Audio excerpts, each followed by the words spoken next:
Fala galera, sejam muito bem-vindos a mais um vídeo do canal e hoje eu tô aqui para desvendar mais uma vez como investir para aquele que não é do mercado financeiro, para aquele que não é economista, você é médico, você é enfermeiro, fisioterapeuta, profissional de saúde. Hoje eu vou ajudar vocês a como analisar o setor bancário do Brasil, tá bom? Bora para a vinheta rapidinho. E tamo de volta, vamos conversar aqui rapidamente sobre como investir no setor bancário. Mas antes de começar, por favor, se inscreve no canal, a gente está começando, é muito importante ajudar a gente nessa fase. É, Manda seguir lá no Insta, a gente troca ideia todos os dias com vocês, dominado? Mas antes, sem mais delongas, enrolação, vamos para cima. Fechou? Antes de tudo, antes de começarmos tudo, o que é mais importante é, Lucas, por que você vai falar de setor bancário, tá? E aqui é um estudo da Economática, tá? É um artigo que eles postam no site deles, que avalia a evolução do ROI, tá? O que é ROI? Já adiantando, é um dos 6 itens que eu vou conversar com vocês hoje, que a gente vai olhar quando está analisando os bancos, tá? Que é Return on Equity, o nome. Retorno sobre o capital investido, basicamente. Então ele pega o lucro líquido e divide sobre o patrimônio líquido. Tá bom, isso daqui a pouco a gente vê. Mas o que é importante ver? É o índice que avalia a rentabilidade dos bancos. E aqui a gente está pegando os 4 maiores bancos do Brasil. Banco do Brasil, Itaú, Bradesco e Santander. Comparando com outros 19 bancos dos Estados Unidos. E a gente vê que a rentabilidade, o ROI, dos bancos brasileiros, desde 2010 até 2021, que é esse estudo, superam os bancos dos Estados Unidos. Ou seja, o Brasil tem um setor bancário que é muito potente, tá? Aqui eu não vou fazer nenhuma recomendação de investimento, de compra, de venda, de manutenção, de nada. A gente está fazendo um estudo, tá? E já já eu vou falar para vocês por que os bancos brasileiros são tão potentes assim, tá? Mas antes disso, antes de continuarmos, o que a gente precisa saber, tá? Um insight muito importante que eu tive na minha vida como investidor é entender como a empresa que eu estou comprando, como a empresa que eu estou me tornando sócio, ganha dinheiro. Por quê? Porque a partir do momento que eu sei como ela ganha dinheiro, eu sei se ela está no caminho certo, se ela não está, se ela está tendo problema, se ela não está, tá? Então, quando a gente está analisando o setor bancário, a gente tem que entender como eles ganham dinheiro, tá? Então vamos lá, eu vou abrir aqui para vocês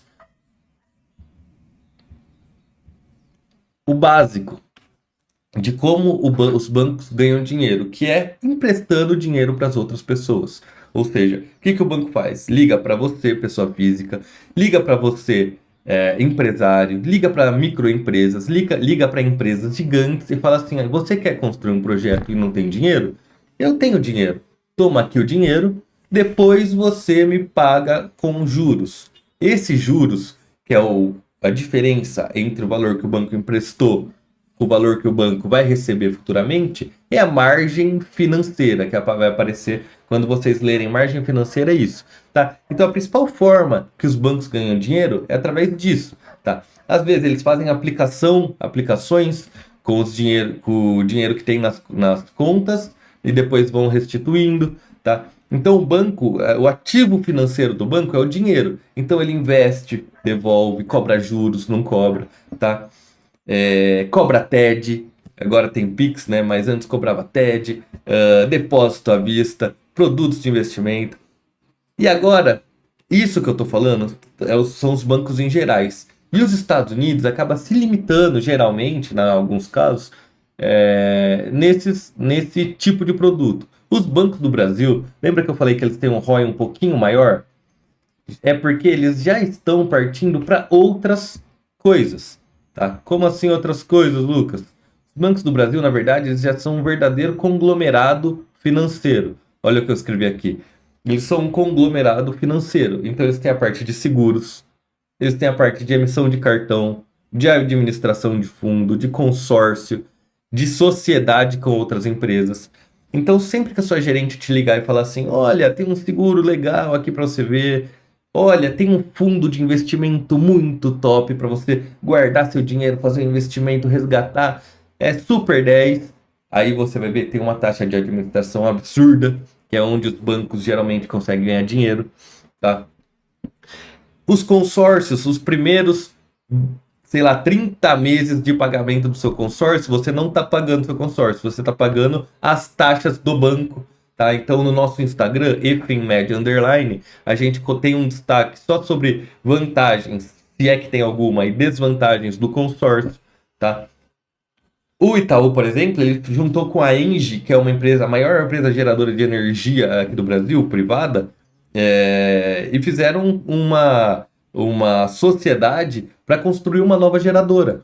Tá? Então eles já estão, o setor bancário do Brasil ele já tem essas outras facetas, além da exclusividade da parte financeira. Eles são conglomerados importantíssimos. Tá?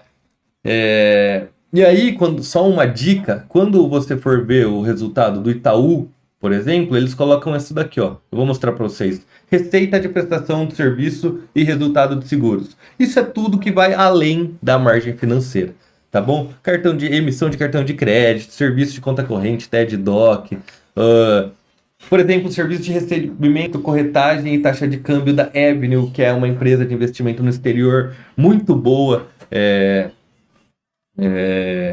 Que tem as taxas de corretagem, obviamente, que aí vai uma parte para a dona, que é o Itaú, os seguros. O Banco do Brasil, por exemplo, ele fez até um spin-off. O que é um spin-off? Ele separou a parte de seguros dele. Então, você vai na Bolsa de Valores, tem duas empresas diferentes. BBAS3, que é o Banco do Brasil, e BBSE3, que é a BB Seguridades, que é a empresa de seguros do Banco do Brasil. Tem a Cielo, tinha a IRB até vender, né? Então, antes de continuarmos, o que eu quero mostrar para vocês? Eu deixei aberto aqui 3 resultados, né? O resultado do Itaú, o resultado do Banco do Brasil e o resultado do Bradesco, tá? Lucas, mas não são 4 bancos? Sim, tem o Banco Santander dentre os maiores, né? E aí vão existir outros. Mas por que eu não coloquei o Santander aqui? Porque eu vou deixar uma tarefa de casa para vocês, tá? A tarefa de casa eu vou ver com vocês os principais itens dessas apresentações e a tarefa de casa de você vai ser abrir o RI do Santander, então vai escrever no Google Santander RI, e aí você vai abrir o resultado do último trimestre e comparar com o que eu estou vendo aqui hoje, tá? Com o Itaú, com o Banco do Brasil e com o Bradesco, tá? E para ver se faz sentido, se não faz, qual banco é melhor, qual é pior, qual faz mais sentido ter na sua carteira e por quê, tá? Então é isso que a gente quer entender hoje, tá? Só mostrar para vocês aqui, quando a gente desce, na primeira página do Itaú, ele já coloca receita de serviços e seguros, que é aquilo que eu te falei, que é tudo que vai além do resultado financeiro do banco, tá?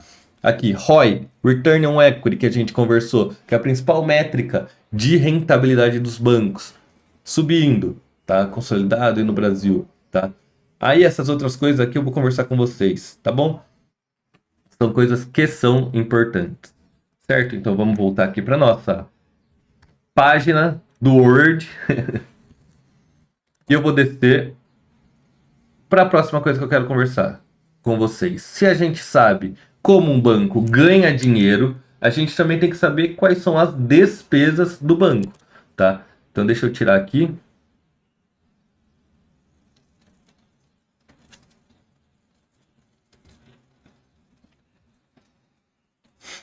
Beleza. A principal despesa que eu quero que vocês entendam, calma, é bastante coisa que está escrito aqui, mas eu vou traduzindo para vocês, tá? É a despesa relacionada com crédito, tá?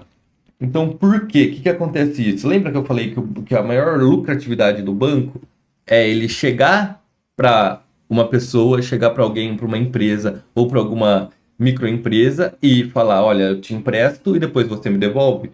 A maior despesa e perda dos bancos é quando a pessoa não paga de volta o que foi combinado.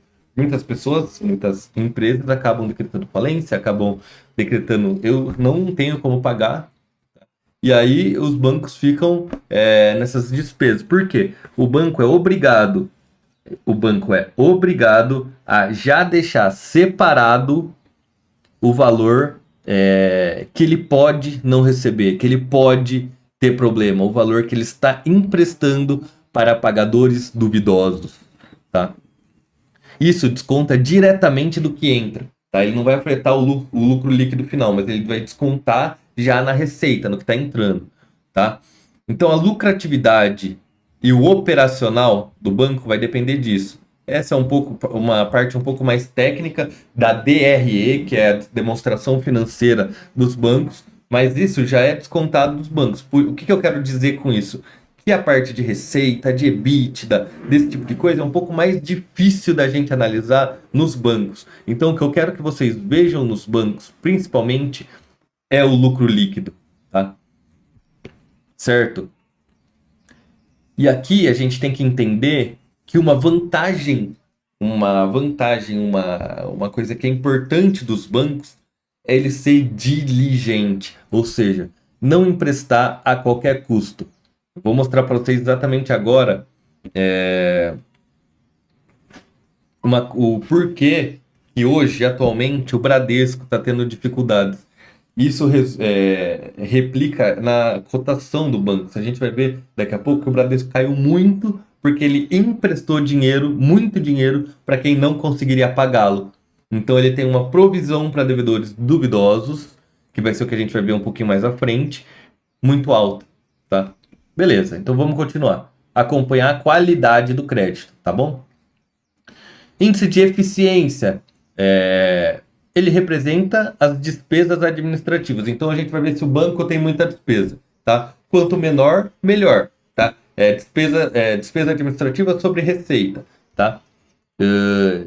Comparando aqui de todos que a gente viu, o Banco do Brasil acaba tendo a menor receita, a menor gasto operacional de todos. Então o índice de eficiência vai ser bom, tá?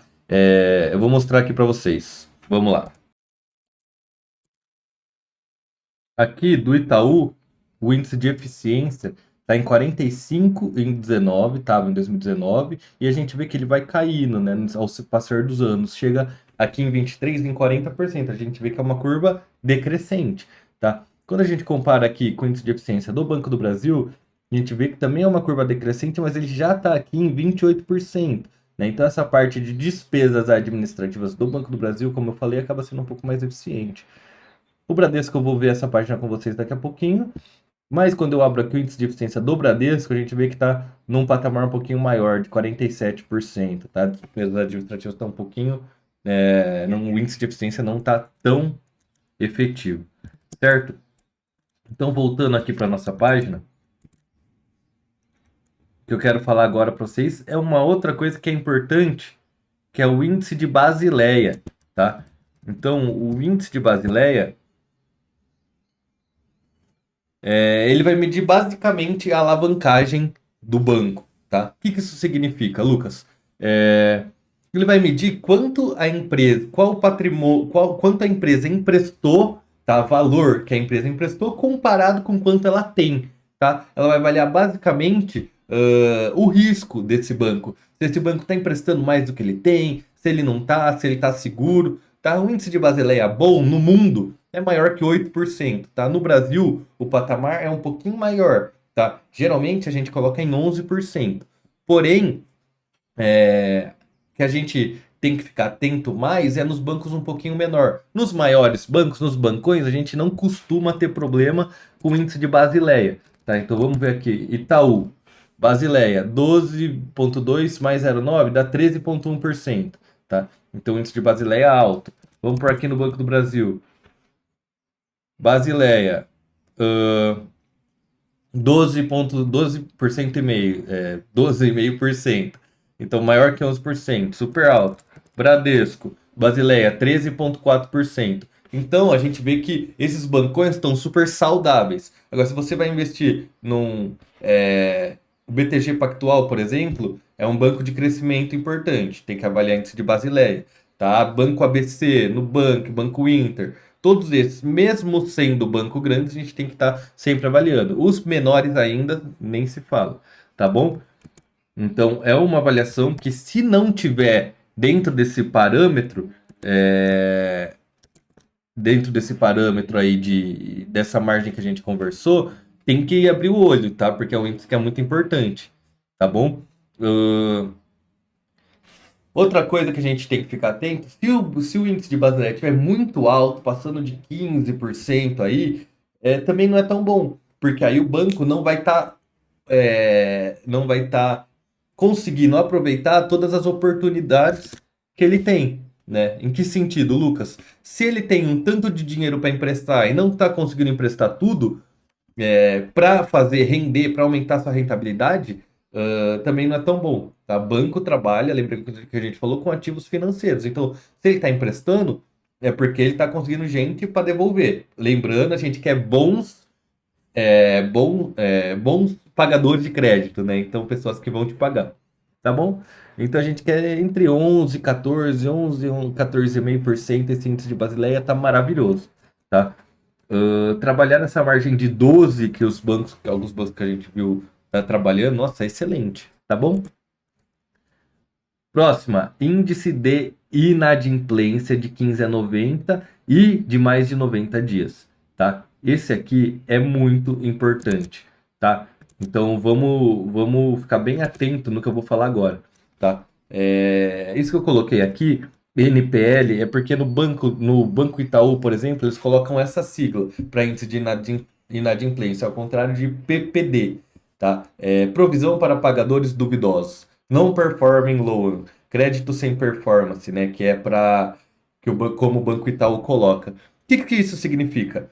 É aquele crédito que eu falei que é a maior despesa dos bancos que ele está emprestando para uma pessoa que talvez não vai te pagar. Tá? O que é oficial que entra em inadimplência é pessoa que não paga por mais de 3 meses. Ou seja, é esse índice aqui, de mais de 90 dias. Tá? Esse é o oficial. Mas existe o índice que foi criado de 15 a 90 dias. Por quê? Porque se você está atrasando, tem muita gente atrasando de 15 a 90 dias, a gente consegue ter uma noção boa de quantas pessoas vão se tornar inadimplentes ou mais de 90 dias futuramente. A gente consegue entender qual é o caminho que esse banco está seguindo. Tá? E foi aqui que o banco teve problema. Tá? Deixa eu abrir para vocês verem que o Bradesco teve problema, tá? Nos últimos tempos. Então vamos ver aqui, vamos começar com o Itaú, tá? NPL, marca 90 dias, 3%, manteve estável, tá? Uma ótima marca, NPL. No Brasil, vocês viram aqui que eu escrevi, a média do setor bancário fica em 3%, tá? Então aqui o Itaú tá na média, tá? Então vamos passar aqui para a próxima. Eu quero o gráfico aqui. Qualidade de crédito. Então o que eu falei para vocês aqui, deixa eu fechar aqui. A gente vê que eles colocam de 15 a 90 dias também, tá? E o laranjinha é o total, e aí o Itaú separa entre Brasil e América Latina. Mas você vê que o de 15 a 90 dias do Itaú tá numa margem menor que esses 3%, ou seja, a qualidade do crédito deles tá excelente, tá? A gente vê que o Itaú passou aqui num PDD de maior de 90 dias realmente, tudo abaixo de 3%, tá? Só aqui no final que subiu um pouquinho e ficou 3%, maravilha, tá? Vamos aqui o Banco do Brasil. Duvidosos. PPD. Tá, deixa eu achar aqui. Vamos ter que achar junto. PCLD, será que tá? Aqui. PCLD aplicada. Quero ver gráfico. Eu tô aqui nas apresentações para a gente conseguir ver gráfico, tá?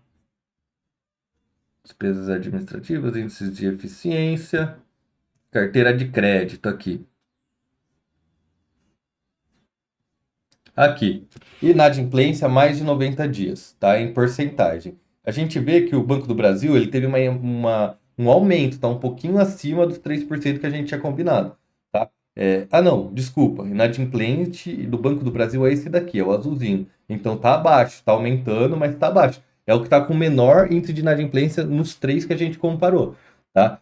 Ahn, beleza.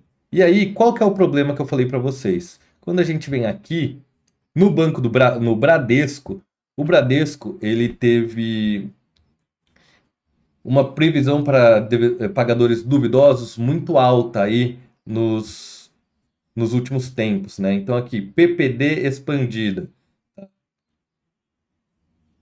Deixa eu ver se tem outra aqui. PPD de cobertura. 90 dias, tá? Acima de 90 dias. A gente vê que o Bradesco é esse gráfico aqui. Estava em 1,7, subiu para 3,3, 6,7, 4,3, 4,8, 4,2, tá? Então ele teve um aumento muito grande aqui desculpa, gente, é esse gráfico aqui, tá? O de 15 a 90 dias, tá? Aí ele separa pessoa, microempresa, grande empresa, total. O total, a gente vê que de 15 a 90 dias subiu, subiu, subiu, fez um platô e agora começou a cair, tá? Ou seja, é um bom sinal de melhora. Porém, a gente vê que ao de 90 dias aqui, 2,6 foi para 3,9, 4,3, 5,1, 5,7 e agora 5,6. Ou seja, o Bradesco ele teve um índice de inadimplência muito alto comparado com os outros bancos. O que isso implica, tá? Quando começou a aumentar, 2022, tá? Vou colocar um ano aqui, 5 anos do Bradesco. 2022, ó a cotação dele, caindo 30%, e a gente consegue e começa a entender que a cotação não é um número mágico, né? Que ela realmente ela está implicando os riscos do banco. Aqui no Banco do Bradesco, como a inadimplência aumentou bastante, tá chegando a 5,7, tá, o total acima de 90 dias, então, que é um número muito alto, a gente tem que ficar atento, né? E agora, quem tem Bradesco na carteira ou quem pensa em investir, pensando que o Bradesco é um dos maiores bancos do Brasil, tem uma gestora que geralmente sabe o que faz e agora está tentando contornar a situação e melhorar a situação, o Bradesco está com uma cotação mais barata do que o habitual, né? Então é isso, é a atenção que a gente tem que ter para investidores do Bradesco para onde vai essa inadimplência? A gente parou de dar crédito para os pagadores duvidosos? Tá? A gente está melhorando isso e claramente, olhando aqui de 15 a 90 dias, a gente está melhorando. A gente chegou num platô e agora já está caindo, tá? Então essa é uma das coisas mais importantes que nós temos que ver nesse momento, certo? Então como eu deixei aqui, o Banco do Bradesco já apresentou aumento. O Bradesco em 2023 chegou a 5,5, né? A média do setor é 3, então é isso daí, tá? Índice de cobertura. O que é esse índice de cobertura, Lucas? O índice de cobertura é um outro índice de segurança, tá? A gente quer ver se a gente tem dinheiro para pagar tudo aquilo que a gente está emprestando se der problema, tá? Então, se eu estou emprestando 100, eu tenho que ter 200. Como a gente vem em porcentagem, a gente sempre quer um índice de cobertura maior que 200 para saber que o banco está seguro, que ele não vai quebrar, tá? Então, quando a gente volta aqui, vamos ver o índice de cobertura desses bancos que a gente conversou, tá? Cobertura. Índice de cobertura, ó. Total. Ou Itaú, todos acima de 200, é o laranjinha, tá? Ou seja, o Itaú tem dinheiro para pagar tudo aquilo que ele emprestou se as pessoas, todos que eles emprestarem, falarem que não vão pagar, tá? Banco do Brasil. Índice de cobertura. Total Banco do Brasil, azulzinho. Todos acima de 200%. Aqui deve ter dado uma emprestadinha a mais aqui, mas 199. Tá ótimo, é um índice de cobertura seguro, tá? Bradesco, índice de cobertura. Aqui. Acima de 90 dias, excluindo 100% do que já está provisionado para ele receber, tudo acima de 200. Né? Se olhar só o índice mesmo, por conta da PPD super alta, você vê que o Bradesco teve problema, né? Ele não conseguiu manter o índice de cobertura acima de 200. Então, desses 3 bancos que a gente está conversando, a gente acaba vendo que o Bradesco, nesses últimos anos, 2 anos para cá, foi o que mais teve problemas. Por quê? Porque ele emprestou dinheiro para quem não podia pagar e aí ficou complicado. Certo, gente? Acabei fechando aqui as coisas já, porque a gente vai retornar para o nosso último índice, que foi o que a gente conversou, que é o Return on Equity, ou ROI, tá? O que o ROI é? É o lucro sobre o patrimônio. Então a gente vai ver basicamente a rentabilidade dos nossos bancos ao longo do tempo, tá? E eu vou mostrar isso para vocês no site do Investidor 10. Mas só retomando aqui exatamente o que a gente conversou, ó, como, coisas importantes da gente saber. Como os bancos ganham dinheiro, despesas dos bancos, as provisões para pagadores de idosos, o índice de eficiência, tá? O índice de Basileia e o índice de inadimplência. Além de ver se o banco tem a cobertura para pagar tudo que ele está emprestando, e agora o ROI, que no fim das contas, no final da análise, a gente vai ver a rentabilidade desses bancos, tá? E agora eu vou mostrar para vocês comparativamente a rentabilidade desses bancos, tá? Mas, não esquecendo, eu sei que eu já pedi no começo do nosso vídeo, mas curte aqui, se inscreve no canal, por favor, estamos começando, é muito importante, tá?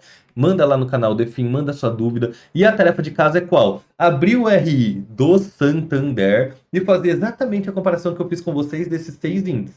Se você fizer isso e quiser expandir também para BTG Pactual, para Nubank, para Banco Inter, para Banco ABC. Banco ABC tem é o maior pagador de dividendos desses bancos. E aí você tem que avaliar se ele é um pagador de dividendos saudável, tá? A partir de tudo isso que a gente conversou, tá? Então, é isso, certo? Então vamos abrir agora a nossa última página, que é aqui o site do Investidor 10. Eu abri comparativamente, tá, a rentabilidade de todos esses bancos nos últimos 10 anos. A gente vê que o Itaú ele acabou se prevalecendo. Tá? O Itaú ele é um banco de maior qualidade, claramente, do que os outros bancos, mas você vê que o Santander, vou até tirar os outros bancos, teve uma performance boa também. Uma performance boa, depois caiu ao longo do tempo, né? De valor de mercado, ou seja, o tamanho do banco, os dois maiores são o Banco do Brasil e Itaú. Então a gente está comparando aqui esses dois. Tá? A gente vê que o Itaú acabou tendo uma valorização muito maior comparada com o Bradesco. E a gente vê que até aqui eles estavam caminhando junto. Mas aqui teve um gap muito importante, tá? A partir de 2018. E aí o Bradesco começou a deslanchar. Tá? E aí, quando a gente compara o Banco do Brasil, tô comparando o Banco do Brasil com o Bradesco, o Banco do Brasil, dentre esses que a gente tem aqui, Itaú, Bradesco, Banco do Brasil e Santander, é o maior pagador de dividendos, né? Então a gente é um ótimo, se você quer dividendos, desses quatro, o Banco do Brasil é o melhor que tem, tá? E ele teve uma rentabilidade legal também, chegou a quase 300% nesses 10 anos, ou seja, triplicou o valor que você aplicou, tá? Então, comparando todos, eu acho que cabe até 2 bancos aí na sua carteira. A gente vê que no final das contas a ordem de performance, de rentabilidade, já contando os dividendos, ficou Itaú, Banco do Brasil, Santander e Bradesco.